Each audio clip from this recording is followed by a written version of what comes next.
नमस्कार मित्रांनो, rebel star फार्ममध्ये तुमचं स्वागत आहे। तर बघू शकता आता तुम्हाला पांढरी पांढरी शेळी दिसते। ही पांढरी हे बघा, ही पांढरी हे बघा, शेळीचा कलर बदलला आपल्या। आता ही पाट बघा कशी पांढरी झाली पाट, कारण आता बघा हिला पूर्ण आपण रक्षक पावडर लावलेला आहे पाटीला। हे बघा रक्षक पावडर, हे कॅरी बॅग कुठं पण टाकायचं नाही बरं का, लांब नेऊन टाकायचं असते। आणि कारण कसं आहे, गोचिड वा पिसवा होत नाहीत। हे बघा रक्षक पावडर 15 रुपयाला पुढे भेटत असते तुम्हाला, 10 ते 15 रुपयाला हे आणून घ्यायचं। आणि 2 ते 3 महिन्याच्या नंतर, म्हणजे 2-2 महिन्याला 3-3 महिन्याला एक वेळेस गोचिड असो नसो लावून घ्यायचं। काय होत नसते, कारण कसं आहे, जर असतील तर मरतील, नसतील तर होणार नाहीत। लक्षात असू द्या या गोष्टी। कारण कसं आहे, आता बघा आता संपूर्ण शेळ्याला आपण लावून घेतलेला बघा, संपूर्ण शेळ्या तुम्हाला दिसत असेल पांढरं पांढरं पांढरं पांढरं अंगाला हे रक्षक पावडर लावलेलं आहे। कारण बघा आता जर रक्षक पावडर जर लावलं 15 रुपयामध्ये काम होतंय। जर एकदा जर गोचिड वा पिसा जर फार्ममध्ये झाल्या 1500 रुपये पण पुरत नाहीत। कारण कसं आहे, अचानक म्हणजे निगेटिव्हिटी येत असते बरं का मनामध्ये। कारण बघा गोचिड वा पिसा झाल्यात, शेळ्या रुजूच येणार नाही तुमच्या। कारण कसं आहे, शेळ्याला काहीही खाऊ घाला, रोज तुम्ही शेंगदाणा पेंड खाऊ घाला, सोनं जरी खाऊ घातलं ना, शेळी रुजूच येणार नाही तुमची, जर एकदा जर गोचिड वा झाल्या तर। त्याच्यामुळं काय करायचं, वेळोवेळी त्यांचं जंतनाशक आणि वेळोवेळी रक्षक पावडर कसं, आणि आयुर्वेदिक आहे। त्याच्यामुळे जर शेळी थोडंसं चाटली गेली तर काय होत नाही, लगेच काय म्हणजे प्रॉब्लेम होत नाही शेळ्यांना, त्याच्यामुळे लावून घ्यायचं। आता बघा ही शेळी आपण एका मागच्या व्हिडिओमध्ये पण सांगितलेलं होतं, कारण की 2-2.5 महिन्याच्या पूर्वी एकदा लावलेलं होतं। आता संपूर्ण शेळ्या आता कसं लावायचं, हे बघा आता ही केस अशी आहेत ना, तर ह्याला असं उलट्या दिशेनं लावायचं रक्षक पावडर। त्याच्यामुळे काय होते, ती व्यवस्थित त्याच्या शरीरामध्ये आतमध्ये लागू होते पावडर। कारण बघा आता थोडंसं असं केलं की लगेच धुळा येते, असं असं असं ह्याच्यामध्ये लावून घ्यायचं रक्षक पावडर।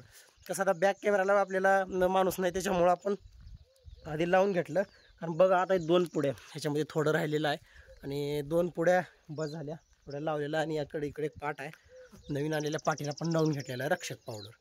कारण बघा ह्या गोष्टी फार्ममध्ये अत्यंत महत्त्वाच्या आहेत बरं का। एक तर आपला बंदिस्त फार्म डायरेक्ट म्हणजे अवघड होऊन जाते, जनावराचं वाट लागून जाते फार्मची, जर एकदा जर गोचिड वा झाल्या तर। त्याच्यामुळं 2-3 महिन्याला रक्षक पावडर लावून घेत चला शेळी पालनामध्ये। कारण कसं आहे, शेळ्या तंदुरुस्त आणि जबरदस्त राहतात। आणि पोटातील जंत आता इथून पुढे उद्या किंवा परवाच्या दिवशी 2 दिवसामध्ये आपण डिवर्मिंग करून घेणार आहोत। त्यावेळेस पण मी तुम्हाला व्हिडिओ टाकतो। कारण कसं आहे, डिवर्मिंगचं कसं आहे तुम्हाला सांगतो, ज्यावेळेस म्हणजे खुराक पण त्या दिवशी द्यायचा नाही, आणि ज्यावेळेस डिवर्मिंग करतो म्हणजे सकाळच्या वेळेस, त्यावेळेस ज्यावेळेस डिवर्मिंग झाल्याच्या नंतर सुद्धा 3 ते 4 तास अजिबात काहीच खायला द्यायचं नाही। मरत नसते लगेच जनावर, काय होत नसते, काहीच खाऊ घालायचं नाही। मस्तपैकी प्रॉपर डिवर्मिंग झाली की नंतर 10-15 दिवस लिव्हर टॉनिक देऊन मस्त आणि कॅल्शियम चालू करायचं आपलं रेग्युलर असेल ते। तर सांगायचा उद्देश असाच आहे की रक्षक पावडर हे खूप जबरदस्त रिझल्ट आहेत बरं का। असू नसू एक वेळेस लावून घ्यायचं शेळ्यांना। तर बघा इकडं साईडला बांधून व्यवस्थित लावून घेतलेलं आहे आता आपण। आणि ती जी एक पाट जी आहे, आता रात्रभर जबरदस्त पाऊस झालेला आहे, पण इथला परिसर निब्बर आहे। कारण कसं आहे, JCBनं सुद्धा खड्डे पडत नव्हते, पारणं पाडावं लागले आम्हाला अशा एवढं जबरदस्त राहणार, त्याच्यामुळे पावडर पाणी वाहटून जाते। आता ही जी पाट आहे हिला सगळेजण मारल्यात मध्ये, ह्या कंपाऊंडमध्ये आलं की मारताय सगळे ताण देऊन, त्याच्यामुळे ते एक अवघड झाले अडचण, तीच तिला सेपरेट खायला द्यावं लागते। तर ठीक आहे, सांगायचा उद्देश मला व्हिडिओमधून हेच दाखवायचं होतं की 2-3 महिन्याला रक्षक पावडर लावून घ्यायचं शेळ्यांना, कितीही शेळ्या असू द्या, काही होत नाही, 1 तासामध्ये सर्वांना लावून घ्यायचं। तर ठीक आहे, भेटू पुढच्या व्हिडिओमध्ये। तोपर्यंत रेबल स्टार फार्मला सबस्क्राईब करून घ्या, व्हिडिओला लाईक करत चला, शेअर करत चला। जय हिंद, जय भारत।